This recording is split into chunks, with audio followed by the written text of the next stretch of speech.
खुलुमबाय Bodoland एंखं television studio आं ललिता गयारि दिनै फुंबिलिनि गाहाय रादाबफोराव दं। फैगौ टकिअ अलिम्पिकआव हिमा दासआ बाहागो लाहैगोन ना लाहैया दाबो रोखा जायाखै। कामरुपआव 14 बोसोरनि सासे लाइमोन सिख्लाखौ दुथांफ्रा गोब्राब जोखोम खालामदों। गागि खौरांगिरि हान्थिगिरि नार्जारिया गावनि बिबानखौ एंगारबाय। नव इउथ वेलफेयार फेमिलिया आईटीसीनि फरायसाफोरनो जेएनपि एन्ट्रेन्स आनजादनि एडमिट कार्ड राननो हाबाफारि लादों। दिल्लीयाव मास्क गानाब्ला 500 रां जुरिमाना होनांगोन। दानिया फैदो आबुं रादाबाव।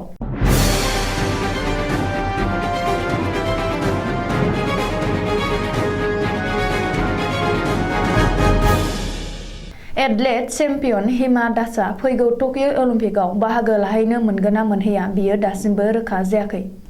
मानो होनोब्ला दाखालि बावैसो केरालायाव जानाय प्रि नेशनेल चेम्पियनशिप बादायलायनायाव हिमा दासआ 200 मिटार रेसनि थाखाय थिखानानै होनाय समनि गेजेराव खारनो हायाखै। तामिलनाडुनो टन लक्ष्मी मुंनि सासे एथलीटआसो बांसिन खारनो हादों होननानै सुलुङाव फोरमायदों। थिखानानै होनाय समा 22.80 सेकेन्डमोन। नाथाय हिमा दासआ 200 मिटार रेसखौ 22.88 सेकेन्डआवसो खारनो हादों। बेखायनो बे बिथिङाव फैगौ 29 जुनावसो सायख'फिननाय जागोन आरो अब्लासो हिमा दासआ फैगौ टकिअ अलिम्पिकनि थाखाय सायख'जाया रोखा जागोन होननानै मिथिहोबावदों। माखासे दुथां सेंग्राफोरा सासे 14 बोसोर बैसोनि सिख्लाखौ गाज्रियै गाग्लोबदों।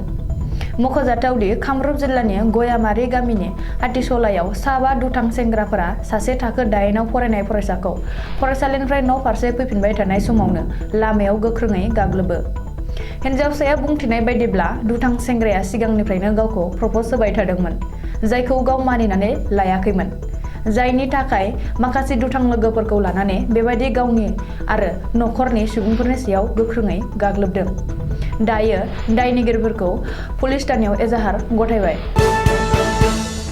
गोलाव समनिफ्रायनो गावनि बेसेनगोसा समखौ दोनथ'नानैब्लाबो गोसो होनानै खौरांगिरि हाबायाव आखाइ गोनां हान्थिगिरि नार्जारिया गावनि बिबानखौ एंगारबाय। बुधबारखालि क'क्राझार सहरनि गागि खौरांगिरि महरै 20 बोसोर गोलाव सम क'क्राझार प्रेस क्लाब आरो बड'लेण्ड जार्नालिस्ट एस'सिएशनाव हाबा मावबोबाय थानाय हान्थिगिरि नार्जारिया गावनि माखासे उसुबिदानि थाखाय गावनि नेहाथारि बिबानखौ गौथुमनि आफादगिरिनि आखायाव गथायना बिबान एंगारो। फैगौ 30 एप्रिलाव जानो गोनां जवाहरलाल नेहरू बिद्यालयानि एन्ट्रेन्स आनजादनि थाखाय नव इउथ वेलफेयार फेमिलि मुंनि एनजिअ'आ इन्टेन्सिभ टिउशन सेन्टार एबा आईटीसीआव कचिं लानाय फरायसाफोरनो एडमिट कार्ड रानना होनो थाखाय बिटिसिनि 4 जिल्लायाव आलादा आलादायै हाबाफारि लादों। नव इउथ वेलफेयार फेमिलिनि मावफुं आफादगिरि अशक कुमार ब्रह्मआ खौरांगिरिनि सिगाङाव फोरमायनाय बादिब्ला बुधबारखालि चिरां जिल्लानि खाग्राबारि गुदि फरायसालिनि आईटीसी सेन्टाराव गिबियै फरायसाफोरनो एडमिट कार्ड राननानै होनाय जादों।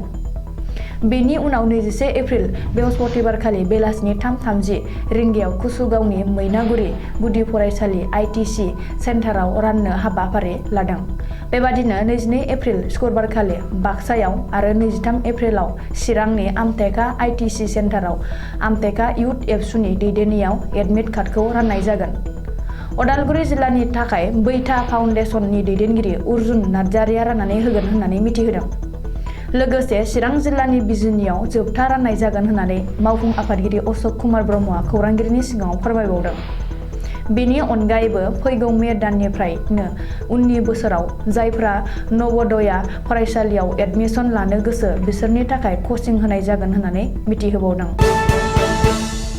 आथिखालाव कर'ना भाइरासनि 3थि दोहौखौ नोजोर होनानै बयखौबो मास्क गाननांगौ होननानै दिल्ली सोरखारनि दिल्ली डिजास्टार मेनेजमेन्ट अथ'रिटिआ बिथोन जारि खालामदों। जायफोरा रासुवा जायगायाव मास्क गाना बिसोरो 500 रां जुरिमानाबो होनांगोन होनना मिथिहोदों।